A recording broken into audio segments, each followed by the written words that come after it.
La Journée internationale des droits des femmes est l'occasion cette année de parler des premières de corvée qui travaillent dans la fonction publique et qui se sont investies pour soutenir le pays depuis le début de la crise sanitaire.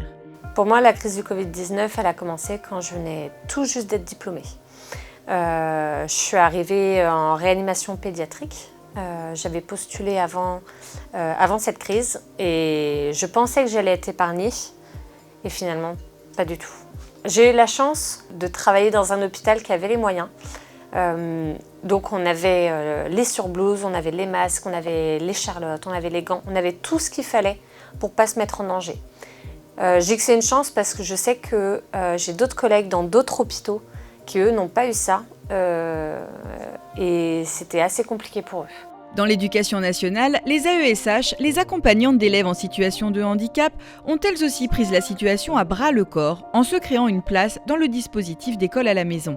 À la base, la fonction d'AESH est déjà invisible, plus encore lors du confinement. Puisque la première des choses, c'est qu'il fallait que les professeurs s'organisent et les directions. Et ensuite, seulement, les AESH ont réussi à créer du lien, maintenir le lien, permettant à des élèves de ne pas être en décrochage. Parce qu'il faut savoir qu'au départ, on n'a pas le droit d'avoir les coordonnées des élèves. Et l'invisibilité a continué. Autre personnel malmené, les agentes territoriales. Qu'elles soient dans l'animation, la petite enfance ou l'entretien, elles ont répondu présentes. Il faut savoir que dans la fonction publique, surtout catégorie C, on est titulaire de notre grade mais pas de notre poste. C'est-à-dire catégorie C, on peut être, je sais pas, en tant qu'agent d'animation, on peut aller dans les centres de loisirs, on peut nous demander, je sais pas, aller faire de l'entretien du jour au lendemain ou de la cuisine. S'il y a un manque de personnel, il faut combler. Clairement, on n'a pas notre mot à dire. C'est de la maltraitance. La fonction publique est fortement féminisée, avec 62% de femmes qu'on compare désormais à des premières de corvée au service de l'intérêt général. J'ai fait partie des premières de corvée à partir du moment où j'ai dû réorganiser en fait ma vie personnelle pour ma vie professionnelle. J'ai des enfants et mon mari étant également pompier, qui lui aussi donc était en première ligne, on avait peur de ramener le Covid à la maison et moi en plus en étant en réanimation pédiatrique de ramener un Covid qui peut toucher mes enfants.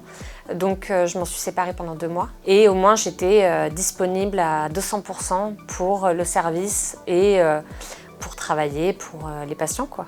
Rémunérées moins de 1 600 €, sans beaucoup d'espoir d'évolution de carrière, ces femmes de catégorie C réclament depuis des années plus de salaire, de meilleures conditions de travail et les différents confinements n'ont pas facilité leur quotidien. Pour moi, c'était évident de reprendre. C'était un bol d'oxygène. Je pense pour beaucoup de personnes. C'est le après de la rentrée qui est un peu plus compliqué. Parce qu'en fait, on est en confinement, on est limité sur les horaires en couvre-feu. On a quand même une amplitude horaire de 7h45 à 19h. On a une charge mentale, on va dire, de la famille, du travail. On ne peut pas se permettre d'aller faire les courses, donc on doit aller faire les courses pendant notre pause. S'il n'y a pas de magasin, il n'y a pas de courses. Et en plus de ça, si on se projette dans un confinement le week-end, je ne sais pas comment on va faire. Les AESH aussi ont du mal à se projeter vers l'avenir. Leur situation de grande précarité n'encourage pas à s'investir sur le long terme dans cette fonction.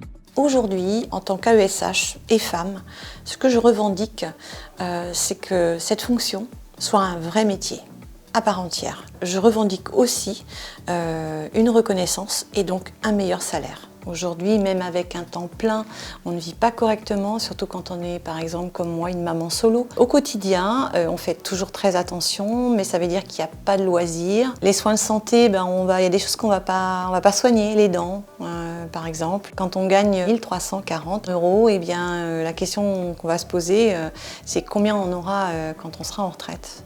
Pour lutter contre toutes ces injustices, pour vaincre aussi les inégalités salariales, pour dénoncer les violences faites aux femmes dans l'ensemble du monde du travail, mais aussi dans la fonction publique, de nombreuses femmes et hommes se mobilisent tous les ans le 8 mars, un jour pour que la voix des femmes soit entendue. Pour en savoir plus, retrouvez toutes nos manifestations et nos actions sur grèveféministe.fr et sur les réseaux sociaux via Première de Corvée.